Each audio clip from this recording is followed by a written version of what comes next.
Hello guys, আজকে আমি বানাতে চলেছি খাড়ি দিয়ে আলু পোস্ত। যেটার জন্য আমি এখানে 50 গ্রাম পোস্ত নিয়েছি, 6টা থেকে 7টা আলু সিদ্ধ করে নিয়েছি। এখানে খাড়িগুলো রেখেছি ভালো করে ধুয়ে। তারপরে এখানে একটা বড় টমেটো নিয়েছি, একটা পেঁয়াজ নিয়েছি, 2টে লঙ্কা নিয়েছি। সবার থেকে প্রথমে আমি কড়াই গরম করে নিয়েছি, তার মধ্যে দিয়ে দেবো আমি সরষের তেল। সেই তেলটাতে আমি দিয়ে দেবো 5 ফোড়ন। পরে আমি দিয়ে দেবো পেঁয়াজ কুচি। পেঁয়াজগুলোকে একটু লাড়াচাড়া করে ভালো করে ভেজে নেব। পেঁয়াজ আমার ভাজা হয়ে গিয়েছে, খুব বেশি ভাজবো না, একটুখানি ভাজবো। এবারে এটার মধ্যে আমি দিয়ে দেবো সিদ্ধ করা আলু।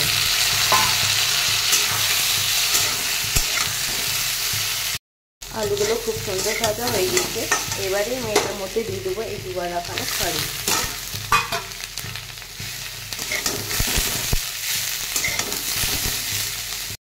সঙ্গে দিয়ে দেবো আমি স্বাদ মতন লবণ। এবারে আমি এটার মধ্যে মিলিয়ে দেবো কাটা রাখানো টমেটো।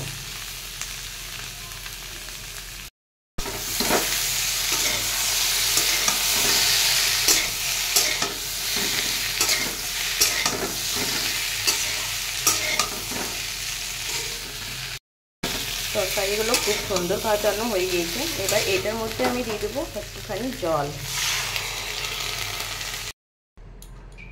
জল দিয়ে আমি একটু ঢাকা দিয়ে দেবো, যাতে এই খাড়িগুলো সিদ্ধ হয়ে ওঠে 5 থেকে 7 মিনিটের জন্য। এইবারে আমি এই পোস্তটাতে 2টো লঙ্কা দিয়ে ভালো করে বেটে নেব। পোস্তটা খুব ভালোভাবে বেটে নিয়েছি, দেখতেই পাচ্ছেন। তরকারিটা আমার 7 থেকে 10 মিনিট হয়ে গিয়েছে, আর দেখতেই পাচ্ছেন গাইস কত ভালো করে সিদ্ধ হয়ে উঠেছে। খাড়িগুলো বেশ ভালো করে সিদ্ধ হয়ে গিয়েছে, আর আলুগুলো তো হয়েই ছিল। এবারে আমি এই তরকারিটার মধ্যে পোস্তটা দিয়ে দেব, আর ভালো করে লাড়াচাড়া করে নেব। এটা খুব ভালো করে মিশিয়ে দেব।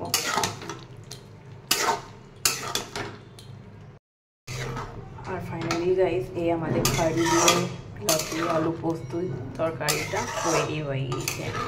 আপনারাও করে জানান কেমন হয়েছে। Thanks for watching.